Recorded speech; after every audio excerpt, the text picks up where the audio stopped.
Hi நண்பர்களே, நான் உங்கள் அபு அண்ட் நீங்க வாட்ச் பண்ணிட்டு இருக்கிறது எபிக் மூவி மேனியா. இன்னைக்கு நாம 2013 வெளியான மாமான்னு சொல்லக்கூடிய ஒரு ஹாரர் படத்தை தான் பார்க்க போறோம். படத்தோட ஒன்லைன் என்னன்னு பாத்தீங்கன்னா, அடர்ந்த பனியில காட்டுக்குள்ள இருக்க ஒரு வீட்டுக்குள்ள அடைக்கலம் தேடி போறாங்க ரெண்டு குழந்தைங்க. அங்க இருக்க ஒரு பேய் அந்த குழந்தைங்கள தன்னுடைய குழந்தைங்களா நினைச்சு வளர்க்க, ஒரு கட்டத்துல அந்த குழந்தைங்கள காட்டுக்குள்ள இருந்து மீட்டு வளர்ப்பு அம்மா கிட்ட கொடுக்க, இந்த ரெண்டு அம்மாக்களுக்கும் நடுவுல நடக்கிற ஒரு பாச போராட்டம் தான் மாமா. நம்ம சேனலுக்கு நீங்க புதுசா வந்திருந்தீங்கன்னா லைக் பண்ணுங்க, ஷேர் பண்ணுங்க, சப்ஸ்கிரைப் பண்ணுங்க. மறக்காம கீழே தெரியுற பெல் ஐக்கான பிரஸ் பண்ணிக்கோங்க. வாங்க நம்ம கதைக்குள்ள போலாம். படத்தோட ஆரம்பத்திலேயே ஜெஃப்ரிங்கிற ஒருத்தர் அவர் கூட இருக்க பார்ட்னர்ஸ கொன்னுட்டாருன்னு சொல்லிட்டு ஒரு அனௌன்ஸ்மெண்ட் போயிட்டு இருக்கு. ஜெஃப்ரியும் வீட்டுக்கு போயிட்டு அங்க இருக்க ரெண்டு பசங்க விக்டோரியா அண்ட் லில்லி கூட்டிட்டு கார்ல வேகமா போக, கொஞ்சம் மெதுவா போகும்பான்னு விக்டோரியா சொல்றான். அப்பவும் ஜெஃப்ரி வேகமா போக, ரொம்ப வேகமா போறீங்கப்பா அப்படின்னு சொல்லிட்டு பயந்துனே சொல்ல, ஜெஃப்ரியும் கோவப்பட்டு குழந்தைய பார்த்து கத்தும் போது கார் ஸ்கிரிட் ஆகி ஒரு பள்ளத்துல விழுந்துடுது.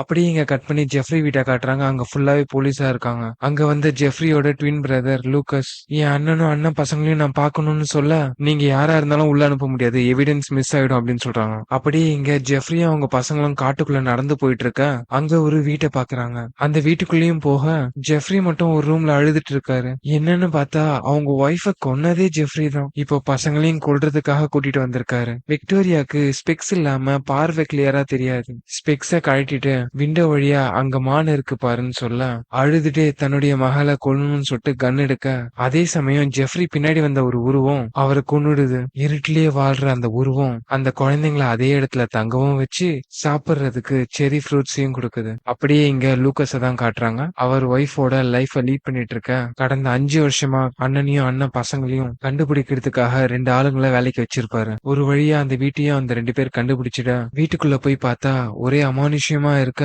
அப்புறம் தான் நமக்கு தெரிய வருது அது வேற யாருமே இல்லங்க, அந்த ரெண்டு குட்டி பசங்க தான். ரொம்ப வருஷமா அவங்க அந்த வீட்டுக்குள்ளேயே இருக்கிறதுனால அவங்க இப்படி நடந்துக்கிறாங்கன்னு தெரிய வருது. அவங்க ரெண்டு பேரும் கிடைச்சிட்டாங்கன்னு சொல்லிட்டு லூக்கஸும் ஆனபெலும் ஹாஸ்பிட்டல் போக, அவங்களுடைய ஆக்டிவிட்டிஸ் எல்லாம் டிஃப்ரெண்டா இருக்குன்னு சொல்லிட்டு டாக்டர் சொல்ல, என்னோட அண்ணன் பசங்களுக்கு என்ன தெரியாதா அப்படின்னு சொல்லிட்டு லூக்கஸ் போக, அந்த குழந்தை அவரை கீறி விட்டுருது. அங்க இருக்க ஸ்பெக்ஸ் எடுத்து அந்த குழந்தை கிட்ட கொடுக்க, லூக்கஸ் அவங்க அப்பா மாதிரி இருக்கிறதுனால கட்டி பிடிச்சுக்கிறான். நான் உங்க அப்பா இல்ல, உங்க அப்பாவோட பிரதர், இனி நான் தான் உங்களை பாத்துக்க போறேன்னு சொல்ல, அப்படியே கோர்ட்ல கேஸும் போது லூக்கஸ் நான் என்னுடைய அண்ணன் பசங்களை பாத்துக்கிறேன்னு சொல்ல, ஜெஃப்ரியோட அக்காவோ அவங்க ரெண்டு பேருக்குமே வேலையே இல்ல, அவங்க எப்படி குழந்தைய பாத்துப்பாங்கன்னு சொல்றாங்க. அங்க வந்த ஒரு டாக்டர், இந்த பசங்க அந்த காட்டுக்குள்ள 5 வருஷம் எப்படி சர்வை பண்ணாங்கன்னு தெரியல, நைட் நேரத்துல செவுத்த பார்த்து பேசுறாங்க, மாமான்னு யாரையோ கூப்பிடுறாங்க, இந்த நிலைமையில குழந்தைங்களை பொறுப்பா பாத்துக்கணும், சிறப்பா பாத்துக்கிறவங்க கிட்ட இந்த குழந்தை போய் சேரணும். ஜெஃப்ரியோட சிஸ்டர் சொல்றது கரெக்ட் தான், உங்களால எப்படி அந்த குழந்தைங்களை பாத்துக்க முடியும், நீங்க இப்ப இருக்க வீடு உங்களுக்கே பத்தாது, நீங்க அந்த குழந்தைங்களை பாத்துக்கணும்னா அதுக்கு ஒரே வழிதான் இருக்கு, உங்களுக்கு ஒரு வீடும் கொடுக்கறோம், அந்த குழந்தைங்களை நாங்களும் பாத்துக்கிறோம், நான் அந்த குழந்தைங்களுக்கு அப்பப்போ வந்து ட்ரீட்மெண்ட்டும் கொடுப்பேன், டீலான்னு கேட்க லூக்கஸும் ஓகேன்னு சொல்லிடுறாரு. அடுத்த நாள் மார்னிங் டாக்டர் அந்த குழந்தைங்களை கூட்டிட்டு வராரு. குழந்தைங்களை பார்த்ததும் லூக்கஸ்க்கு ரொம்பவே சந்தோஷம். ஆனபெலுக்கு இதுல இன்ட்ரெஸ்ட் இல்ல, ஆனா லூக்கஸ்க்காக பொறுத்துக்கிறாங்க. குழந்தைங்க கொஞ்சம் பயப்படுறாங்க, புது இடம் இல்ல. ஆனபெலும் அந்த குழந்தைங்க கிட்ட அவங்களை இன்ட்ரோ பண்ணிக்கிறாங்க. அதே நேரத்துல டாக்டரும் ஏதோ ஒரு டேட்டாவை கலெக்ட் பண்ணிட்டு இருக்காரு. நம்ம ஆனபெலும் துணி எல்லாம் எடுத்துட்டு மாடிக்கு போக, ஒரு ரூம்ல லில்லி விளையாடிட்டு இருக்கா. விக்டோரியா கூட விளையாடிட்டு இருப்பான்னு சத்தம் கேட்டு நம்ம ஆனபெலும் அங்க போக, நம்ம விக்டோரியா வெளியில இருந்து வரா. ஆனபெல் கிட்ட பேசி அங்கிருந்து அனுப்பி வச்சிடறா. லில்லி யார் கூட விளையாடுறான்னு நமக்கு காட்டல. அப்படியே நைட் ஆகுது, நம்ம ஆனபெல தான் காட்டுறாங்க. கிட்டார் வாசிச்சுட்டு இருக்கும்போது லைட் எல்லாம் விட்டு விட்டு எரிய, சடனா லைட் ஃபுல்லாவே ஆஃப் ஆயிடுது. லைட் வந்ததும் திரும்பினா இப்படி அந்த குட்டி பொண்ணு குதிச்சு ஓட, கொஞ்ச நேரத்துக்கு அப்புறம் ஒரு சத்தம் ஒண்ணு கேக்குது. நம்ம ஹீரோவும் ஆனபெல் கிட்ட நீ இங்கேயே இரு, நான் என்னன்னு பாத்துட்டு வரேன்னு சொல்லிட்டு போறாரு. ஒரு இடமா போய் பார்க்க, அங்க ஒரு சிவருல கருப்பா ஒரு ஹோல் மாதிரி தெரிய, அது கிட்ட போனதும் ஏதோ ஒண்ணு அவரை கீழே தள்ளி விட்டுட, அவர் கீழே விழுற சத்தம் கேட்டு ஹீரோயின் வராங்க. நம்ம ஹீரோவை ஹாஸ்பிட்டல் அட்மிட் பண்ணிடுறாங்க. அங்க வந்து அந்த டாக்டர் இனி அந்த குழந்தைங்களை நீங்க தான் பாத்துக்கணும்னு சொல்லிட்டு அந்த பொறுப்பை ஆனபெல் கிட்ட கொடுக்குறாங்க. அப்படியே ஆனபெல் வீட்டுக்கும் போறாங்க. குழந்தைங்க ஆனபெல் கிட்ட க்ளோஸ் ஆகலனாலும் வேற வழி இல்ல, லூக்கஸ் ஹாஸ்பிட்டல்ல இருக்கிறதுனால இவங்க தான் அந்த குழந்தைங்களை பாத்துக்கணும். டாக்டரும் அந்த குழந்தைங்களை பார்க்க வர, செவுத்துல இருக்க டிராயிங்ஸ் எல்லாமே கொஞ்சம் வித்தியாசமா இருக்கு, ஏன் இந்த குழந்தைங்க இப்படி வரையறாங்க அப்படின்னு சொல்லிட்டு யோசிச்சு அங்க இருந்து கிளம்பிடுறாரு. வீட்டுக்கு போயிட்டு ஏதோ சர்ச் பண்ணிட்டு இருக்காரு. அப்படியே இங்க நம்ம ஆனபெல தான் காட்டுறாங்க. விக்டோரியாவை பெட்ல படுக்க வைக்கிறாங்க. லில்லி எப்பவும் போல தரையில படுக்க, ஆனபெல்லும் அவங்க ரூமுக்கு போயிடுறாங்க. சடனா ஒரு பாட்டு சத்தம் கேட்க, நம்ம ஆனபெல் அதை ஃபாலோ பண்ணிட்டே பசங்க ரூமுக்கு போறாங்க. இவங்கள பார்த்ததும் 2 பசங்களும் விளையாடுறத ஸ்டாப் பண்றாங்க.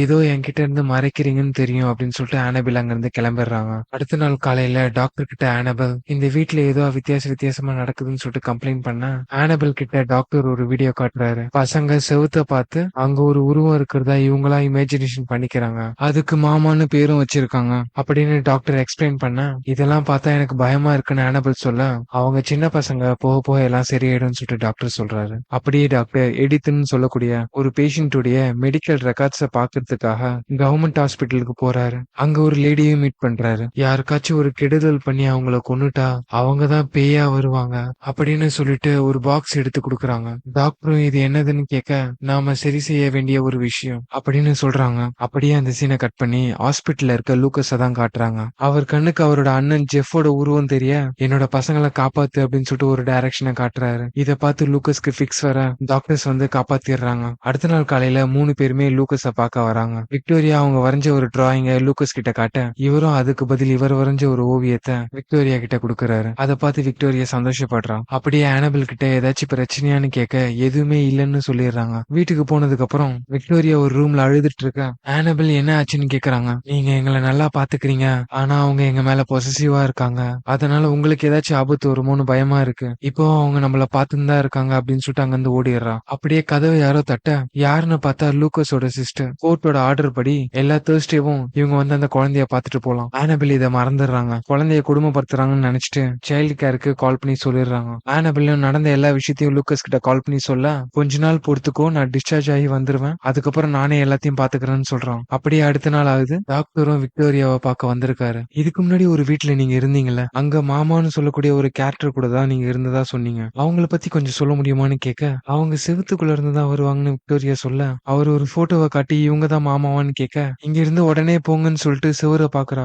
நம்ம டாக்டரும் திரும்பி பார்க்க செவுத்துல இருந்து கருப்பா ஒரு உருவம் வர ஆரம்பிக்க நம்ம டாக்டர் அதை பார்த்து பயந்து ஓடிடுறாரு. கீழே வந்த டாக்டரை பார்த்து ஆனபில் என்னன்னு கேட்க ஒண்ணும் இல்லைன்னு சொல்லிட்டு கிளம்பிடுறாரு. பழைய வீட்டுல எடுத்த சில போட்டோ இந்த வீட்டோட ஒத்து போக குழந்தைங்க கிட்ட இருந்து எந்த ஒரு இன்ஃபர்மேஷனும் கிடைக்காதுன்னு தெரிஞ்ச டாக்டர் அந்த பழைய வீட்டுக்கு கிளம்பி போறாரு. அப்படியே நம்ம ஹீரோயினை தான் காட்டுறாங்க. அவங்க அவங்களோட ரூம்ல தூங்கிட்டு இருக்க அவங்களுக்கு ஒரு ட்ரீம் வருது. அது என்னன்னு பாத்தீங்கன்னா தன்னோட கையில இருக்க ஒரு ஆணியை வச்சு ஒரு நன்னை குத்திட்டு அவங்க கையில இருக்க ஒரு குழந்தைய தூக்கிக்கிட்டு காட்டு வழியில ஓட ஆரம்பிக்கிறாங்க. அவங்கள சில பேர் துரத்திட்டு வர ஒரு மலையோட உச்சியில போய் நிக்கிறாங்க. தப்பிக்க வேற வழி இல்லாம குழந்தையோட கீழே குதிச்சிடுறாங்க. ஆனா கீழே விழும்போது இவங்க மட்டும்தான் விழுறாங்க. அப்படியே அந்த கனவும் கலையுது. அப்படியே அந்த குழந்தைங்களோட ரூமை தான் காட்டுறாங்க. லில்லி விக்டோரியாவை மாமா கூட விளையாடலாம் வான்னு கூப்பிட நான் வர மாட்டேன், நீ போய் விளையாடுன்னு சொல்ல ஜன்னல் வழியா கீழே குதிச்சு வெளியில போயிடுறாங்க லில்லி. அப்படியே இந்த சீன் இங்க கட்டாக டாக்டர் அந்த வீட்டுக்கு வந்து சேர்ந்துடுறாரு. அங்க இருக்க செவுத்த பார்க்க ஏதோ கருப்பு கலர்ல ஒரு திரவம் வழிய பின்னாடி ஒரு சத்தம் கேட்க திரும்பினதும் டார்ச் ஆஃப் ஆயிடுது. கையில இருக்க கேமராவை வச்சு பிளாஷ் அடிச்சு அடிச்சு யாருன்னு பாக்குறாரு. சடனா அந்த உருவம் அவர் எதிர்க்க வந்து நிக்க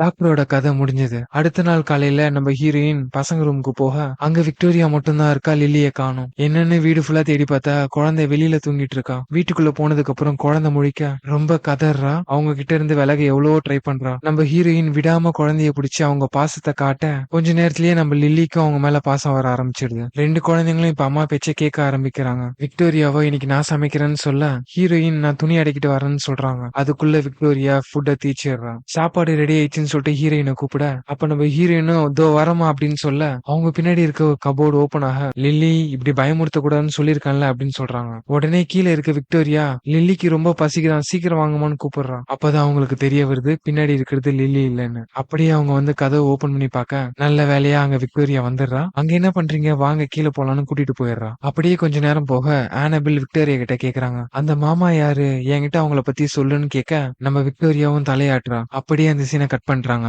டாக்டருக்கு கால் பண்றாங்க. ஆனா டாக்டர் பிக் பண்ணல. அவர் இந்த வீட்டுக்கு வரும்போது ஒரு ஃபைலை மிஸ் பண்ணிட்டு போயிருப்பாரு. அதுல எடித்தோட போட்டோவை இவங்க பார்க்க அவர் நிறைய ரிசர்ச் பண்ணி வச்சிருக்காரு. உடனே நம்ம ஹீரோயினும் டாக்டரோட ஹாஸ்பிட்டலுக்கே போயிடுறாங்க. அங்க இருக்கவங்க அசந்த நேரமா பார்த்து அவங்களுடைய பசங்களோட டேட்டா எல்லாத்தையும் டாக்டர் ஒரு பாக்ஸ்ல போட்டு வச்சிருப்பாரு. அதை எடுத்துட்டு வந்துடுறாங்க. அதே நேரத்துல நம்ம ஹீரோவும் ஹாஸ்பிட்டல்ல இருந்து டிஸ்சார்ஜ் ஆயிட அவங்க அண்ணன் கனவுல கிளிஃப்டன்ங்கிற ஒரு இடத்த பத்தி சொல்லியிருப்பாரு. அந்த இடத்துக்கு போக ஸ்டார்ட் பண்றாரு. அப்படியே இங்க நம்ம ஹீரோயின் ஒரு ஒரு ரெக்கார்டா போட்டு பார்க்க அதுல நம்ம விக்டோரியாவோட வீடியோ ஒண்ணு இருக்கு. இவங்களும் அதை பிளே பண்ண அதுல மாமாவை பத்தி பேசியிருக்காங்க. அப்படியே நமக்கு என்ன நடந்துச்சுங்கிறதையும் காட்டுறாங்க. ஹீரோயினுக்கு கனவா வந்த அந்த ஒரு விஷயத்த தான் விக்டோரியா பேச ஆரம்பிக்கிறாங்க. ஈடித்துங்கிறவங்க மனநல சரியில்லாம மென்டல் ஹாஸ்பிட்டல்ல அட்மிட் பண்ணிருக்காங்க. அதே சமயம் அவங்களுக்கு குழந்தையும் பிறக்க அவங்களால அந்த குழந்தைய பாத்துக்க முடியாதுன்னு அந்த குழந்தைய சர்ச்சுக்கு குடுத்துடுறாங்க. ஆனா அவங்க அந்த ஹாஸ்பிட்டல்ல இருந்து எஸ்கேப் ஆகி அங்க இருக்க நன்ன கொன்னுட்டு குழந்தைய தூக்கிட்டு ஓடிடுறாங்க.